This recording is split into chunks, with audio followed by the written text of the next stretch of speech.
इब्तिदा है रब जलील के बबरकत नाम से जो दिलों के भेद खूब जानता है। तमाम व्यूअर्स को अस्सलाम वालेकुम। दोस्तों, आज हम सैर करने वाले हैं एक ऐसे कंट्री की जहां बीवियों को उठाकर भागने के मुकाबले होते हैं। यहां हर साल तकरीबन 30 मिलियन से आते हैं। थर्मल हमाम और दरियाए डैन्यूब की सैर के लिए भी ये जाना जाता है। रूबिक क्यूब और बॉल पॉइंट इसी कंट्री में इजाद हुई। यहाँ जिन बच्चों का कद 1.5 मीटर से कम होता है वो गाड़ी की फ्रंट सीट पर नहीं बैठ सकते। मुल्क की आबादी कम हो रही है, हालांकि 4 बच्चों की पैदाइश पर इनकम टैक्स तक माफ है, बल्कि माँ को बच्चे की वलादत पर 72 हफ्ते की छुट्टियां बमा तनख्वाह मिलती है। इसकी ज़ुबान के 44 हरूफ तहज्जी हैं। दुनिया की मुश्किल तरीन ज़ुबानों में से एक है। यहाँ 10 से 14 साल तक के बच्चे भी ट्रेन चलाते हैं। हमारे यहाँ शिमला मिर्च बतौर सब्ज़ी इस्तेमाल होती है, लेकिन इस कंट्री में पेपरिका को बतौर सुर्ख मिर्च इस्तेमाल किया जाता है। सल्तनत उस्मानिया के सुल्तान ने बादशाह लुई सानी के पास इस्लाम की दावत देने के लिए अपने सफ़ीर भेजे। लुई ने उस्मानी सफ़ीरों को शहीद करा दिया और इस सानहे ने यूरोप की लुटिया ही डबो दी। आपने 17 जुलाई 2016 को तुर्क कौम को टैंकों के आगे लेटते तो ज़रूर देखा होगा, लेकिन शायद आपको मालूम ना हो टर्किश पहले भी तारीख में गद्दार फौजी जर्नैलों को भड़का चुके हैं। क्या आप इनके बारे में जानने के लिए तैयार हैं? स्पाइडर टीवी पर नए आने वालों को वश आत के शोखस जो भली कराया बुखैर रागले मरहबा जियानो खुश आमदीद और वेलकम। हंगरी एक लैंड-लॉक कंट्री है। इसकी सरहदें Slovakia, Ukraine, Romania, Serbia, Croatia, Slovenia और ऑस्ट्रिया से मिलती हैं। इसका कुल रकबा 93,030 किलोमीटर है। मुल्क की 70% आबादी अर्बन एरिया में रहती है। हंगरी की बुनियाद 895 हिजरी में रखी गई थी। हंगरी का दारुल हुकूमत बुदापेस्ट और लार्जेस्ट सिटी भी है। हंगरी की 20% आबादी कैपिटल में मुकीम है। बुदापेस्ट मुल्क की सकाफत और सनत का मरकज है। 1867 से लेकर 1918 तक 2 बादशाहतों का जुड़वां दारुल हुकूमत था। बुदा, ओबादा और पेस्ट नाम के 3 शहरों को मर्ज करके बुदापेस्ट का नाम दिया गया है। इसकी खूबसूरती किसी मिस्राए तुर्की की तरह दिल में उतरती है। दरिया डैन्यूब के किनारे खड़े होकर देखें बुलंदोबाला इमारतें, सड़कों पर रवां दवां गाड़ियां, अपने काम से काम रखने वाले लोग, दरिया में चलती हुई कश्तियां और जहाज। यहाँ जिंदगी एक तरतीब में चलती है। बुदापेस्ट को सिटी ऑफ स्पास और डैन्यूब की मलका भी कहा जाता है। दर हकीकत पूरा शहर कैसल हिल के नीचे मौजूद है। जियोथर्मल चश्मों की वजह से जेरे जमीन 200 से ज्यादा गारें हैं। ये यूरोप के सबसे बड़े सिनागॉग का घर है, जिसे स्पेन के अलहमरा पैलेस की तर्ज पर बनाया गया है। ये यूरोप के सबसे ज्यादा देखे जाने वाले सिटीज में से एक है। हंगरी की पार्लियामेंट दुनिया की तीसरी सबसे बड़ी पार्लिमानी इमारत है। इसके 27 गेट, 691 कमरे हैं। ये दारुल हुकूमत की सबसे ऊंची इमारत भी है। हंगरी में कोई भी इमारत 96 फीट से बुलंद नहीं बन सकती। इसकी एक खास वजह है, सन 896 में मैग्यार यहाँ आबाद हुए। यहाँ अवामी मकामात पर सोना गैर कानूनी है। यहाँ कार में सवार हर शख्स को सीट बेल्ट बांधना ज़रूरी है। हंगरी में शदीद बर्फबारी में टैंकों का भी इस्तेमाल करना पड़ जाता है। लेक बॉल्टन सेंट्रल यूरोप की सबसे बड़ी झील है। हंगरी की आबादी 97,30,000 है। हंगरी में वालिदैन अपने बच्चे का नाम खुद नहीं रख सकते। यहाँ हर शख्स के नाम का एक दिन है। मिसाल के तौर पर 29 जून पीटर पॉल का दिन है। हंगरी में आपका सेकंड नेम पहले पुकारा जाएगा। लिटरेसी रेट यहाँ 99% है। डेब्रिसन हंगरी का दूसरा सबसे बड़ा सिटी है, जो अपनी यूनिवर्सिटीज़ की वजह से जाना जाता है। हंगरी की सबसे कदीम यूनिवर्सिटी पैक्स यूनिवर्सिटी है, जिसकी बुनियाद 1367 ईस्वी में रखी गई थी। ये दुनिया के 30 मशहूर सियाहती मकामात में से भी एक है। एस्टरगोम मगरबी हंगरी में दरिया डैन्यूब के ऊपर हंगरी का सबसे बड़ा चर्च और हंगरी में कैथोलिक चर्च की नशिस्त का घर है। हंगरी की कौमी ज़बान हंगरियन है। हंगरी के झंडे में एक जैसे 3 रंग वाइट, ग्रीन, रेड हैं। بوداپیسٹ میں دنیا کا تیسرا قدیم ترین سب وے سسٹم ہے جو 1896 سے کام کر رہا ہے۔ ہنگری میں گھومنے والے 24 گھنٹے والا ٹکٹ خرید کر تمام ٹرانسپورٹ 24 گھنٹے استعمال کر سکتے ہیں۔ ہنگری اپنے 13 نوبل انعام یافتہ افراد کے لیے بھی جانا جاتا ہے۔ واٹر پولو ملک کا قومی کھیل ہے۔ اس گیم میں ہنگری نے 15 گولڈ میڈل اپنے نام کر رکھے ہیں۔ ہنگری نے 465 سے زیادہ اولمپک میڈل بھی جیت رکھے ہیں۔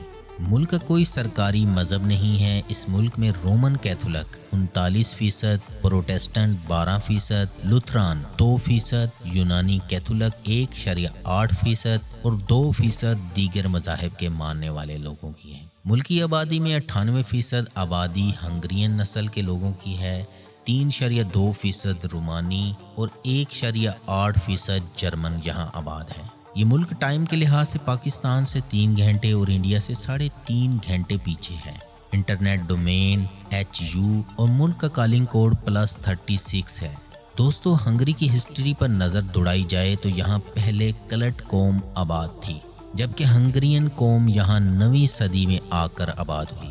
ہنگری کی بنیاد 895 میں رکھی گئی، جو اسے یورپ کے قدیم ترین ممالک میں سے ایک بناتا ہے۔ 997 میں ان کا پہلا بادشاہ کنگ سینٹ اسٹیفن بنا۔ کیونکہ وہ سینٹ تھا اس لیے اس کی تبلیغ سے ہنگری میں مسیحیت پھیلنے لگی۔ بیت المقدس پر 5ویں صلیبی حملے کی قیادت ہنگرین بادشاہ اینڈریو دوئم نے کی تھی۔ 1241 میں یہاں منگولوں نے حملے شروع کر دیے۔ ان حملوں سے ہنگری کو بہت بڑا دھچکا لگا، لیکن بعد میں انہوں نے قلعے بنا کر اپنا دفاع کرنا سیکھ لیا۔ سلطنت عثمانیہ کا آغاز اناطولیہ سے ہوا، لیکن ہنگری کی ایک غلطی سے اس کی سرحدیں یورپ کے قلب تک پھیل گئیں۔ سلطان مراد اول نے 1365 میں ینیچری کی بنیاد رکھی۔ ینیچری ترکی زبان کا لفظ ہے جس کا مطلب ہے نئی فوج۔ ینیچری باقاعدہ چھاؤنیوں کے اندر رہتے۔ شروع میں یہ کسی بددیانتی میں ملوث نہ تھے، آہستہ آہستہ انہوں نے رنگ دکھانا شروع کر دیے۔ ینیچری یعنی ملٹری اسٹیبلشمنٹ ملکی معاملات میں مداخلت کرنے لگی۔ اس کے بعد ہر نئے سلطان سے انعام و اکرام کے مطالبات بڑھتے گئے اور جرنیل جنگیں لڑنے کی بجائے محلاتی سازشوں میں مصروف نظر آتے۔ 1520 کو سلیم اول کے انتقال کے بعد عثمانی سلطنت کی باغ دوڑ سلیمان اول کے ہاتھوں میں آئی اور یہیں سے دولت عثمانیہ کے اس دور کا آغاز ہوتا ہے جو اپنی خوشحالی، استحکام اور وسعت کے اعتبار سے یادگار ہے۔ اسی وجہ سے اسے سلیمان دی میگنیفیسینٹ بھی کہا جاتا ہے۔ سلیمان شکار کی غرض سے قسطنطنیہ سے اردنا گیا۔ پیچھے ینیچری نے قسطنطنیہ میں بغاوت برپا کر دی۔ یہ خبر سن کر سلطان قسطنطائن لوٹا۔ اس نے اسٹیبلشمنٹ کے غدار جرنیلوں کو کڑکا دیا اور بغاوت کا خاتمہ کر دیا۔ ینیچری کی بغاوت سے سلیمان دی میگنیفیسنٹ کو تجربہ ہو گیا تھا کہ سلطنت کے امن کے لیے اس فوج کو جنگ میں مصروف رکھنا بہت ضروری ہے، اور اسی فارمولے پر آج عمل کرتے ہوئے نیٹو اور امریکہ ہر 10 سے 15 سال بعد کسی نہ کسی ملک پر کوئی بھی بہانہ بنا کر جنگ مسلط کر دیتے ہیں، اور وہ خود اپنے ممالک میں بہترین جمہوریت کے مزے لوٹتے ہیں۔ سلیمان نے اپنے سفیروں کو ہنگری کے بادشاہ لوئی ثانی کے پاس بھیجا۔ اس نے تکبر میں عثمانی سفیروں کو شہید کرا دیا۔ سلیمان نے ہنگری پر حملہ کرنے کا فیصلہ کر لیا۔ سلیمان سربیا کی طرف بڑھا۔ 7 روز کی گولہ باری کے بعد 21 اگست 1521 کو بلغراد فتح ہو گیا اور ہنگری میں داخل ہونے کے تمام دروازے ان کے لیے کھل گئے۔ 28 اکتوبر 1526 کو موباکس کے میدان میں ہنگری کی فوج سے مقابلہ ہوا۔ 2 گھنٹے سے بھی کم وقت میں جنگ اور ساتھ ہی ہنگری کی قسمت کا فیصلہ ہو گیا۔ بادشاہ لوئس دوئم بھاگتے ہوئے مر گیا۔ ویسٹ شہر نے ہتھیار ڈال کر دروازے کھول دیے۔ سلطان دریائے ڈینیوب پار کرنے کا ارادہ کر ہی رہا تھا کہ پیچھے سے خبر ملی۔ ینیچری نے مصر میں بغاوت کر دی۔ آخر سلطان کو واپس جانا پڑا، لیکن سلطان بغاوت کچلنے کے بعد ہنگری واپس آیا۔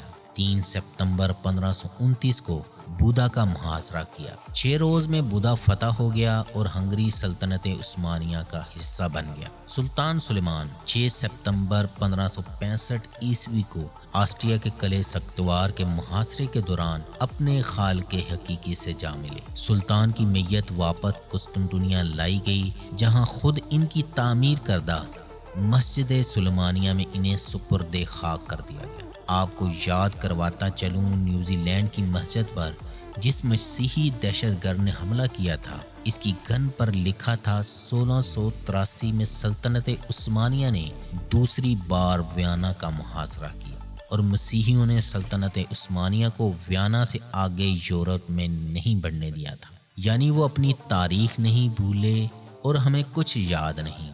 वियना के दूसरे मुहासरे में नाकामी के बाद यनीचरी ने फौजी तंजीम को जदीद बनाने के हर इक़दाम की मुखालफत की। इसका नतीजा ये निकला, हंगरी ने दीगर यूरोपीय ममालिक की तरह होली लीग आर्मी बना ली, जिसमें 74,000 अफराद ने जंग लड़ी और सल्तनत उस्मानिया को पहली शिकस्त वियना के नाकाम हमले के सिर्फ 3 साल बाद 1686 में बुदा में हुई और 1718 में हंगरी से सल्तनत उस्मानिया का खात्मा कर दिया गया और हैब्सबर्ग खानदान की बादशाहत बन गई।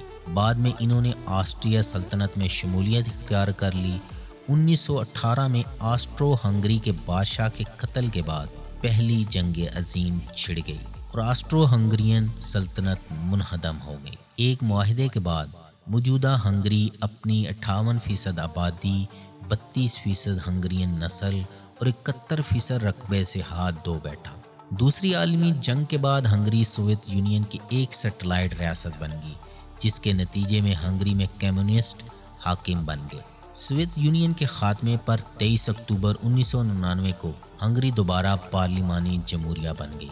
हंगरी का यौम आज़ादी हर साल 23 अक्टूबर को मनाया जाता है। हंगरी 1999 में नेटो, 2004 यूरोपीय यूनियन और 2007 में शेंगन में शामिल हुआ।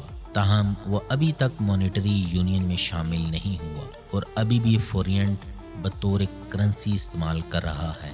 इसका सालाना जीडीपी $359 बिलियन, यहाँ फीकस आमदनी $36,848 है।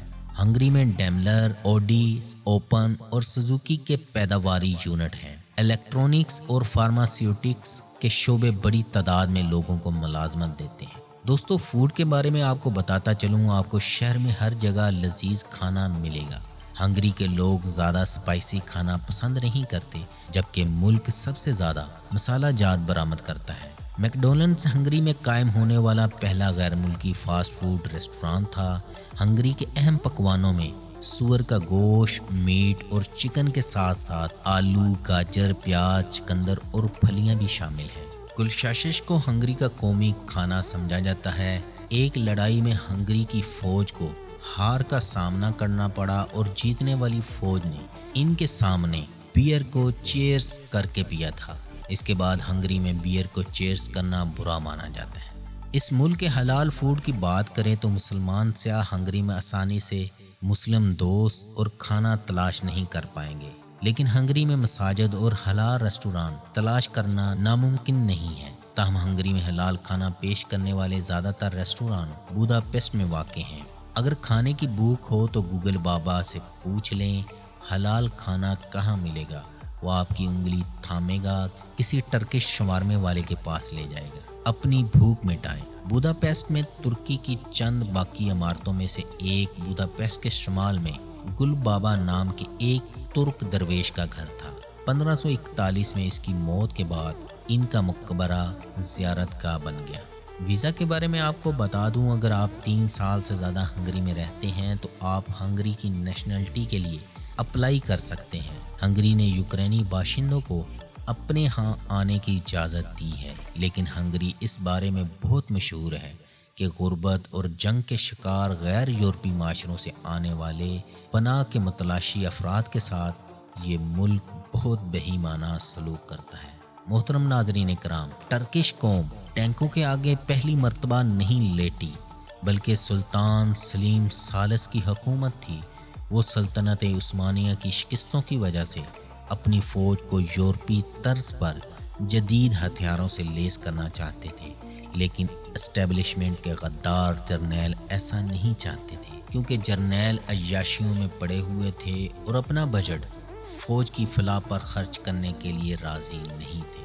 1807 میں ینیچری نے سلطان سلیم ثالث کی حکومت کا تختہ الٹ دیا۔ عوام کو اس کا بڑا دکھ ہوا، عوام کے دلوں میں ان کے خلاف نفرت بڑھنے لگی۔ اسٹیبلشمنٹ کو ہرگز قبول نہیں تھا کہ ان کی طاقت عوام کے پاس جائے۔ ینیچری نے 1810 میں استنبول میں 2000 خوشحال گھروں کو لوٹا اور آگ لگا دی۔ اس صورتحال میں سلطان محمود ثانی نے ینیچری کے خاتمے کا بالکل آخری اٹل فیصلہ کر لیا۔ 1826 میں ینیچری نے محسوس کیا کہ سلطان نئی فورس تشکیل دینے جا رہا ہے۔ 14 جون 1826 میں جرنیلوں نے استنبول میں بغاوت کر دی، لیکن اس مرتبہ عوام جاگ رہی تھی۔ سلطان کے گھڑ سوار دستوں، وفادار سپاہیوں اور عوام نے انہیں چھاؤنیوں میں جا لیا اور توپ خانے سے ان پر ایسی گولہ باری کی گئی جس کے نتیجے میں تمام غدار جرنیل مارے گئے، اور اگلے 2 سال کے اندر اندر ملک بھر سے ینیچری افواج کا بالکل صفایا کر دیا گیا۔ ینیچری کے خاتمے کو ترکی زبان میں واقع خیریہ کہا جاتا ہے۔ دوستو، یہ تھی آج کی ویڈیو۔ امید ہے آج کی ویڈیو آپ کو پسند آئی ہوگی۔ بڑی محنت کی ہے اس ویڈیو کو بنانے کے لیے۔ لائک، سبسکرائب اور شیئر کا بٹن دبانا نہ بھولیے گا۔ ملاقات ہوگی نئے ٹریولاگ کے ساتھ۔ اللہ ہم سب کا حامی و ناصر ہو۔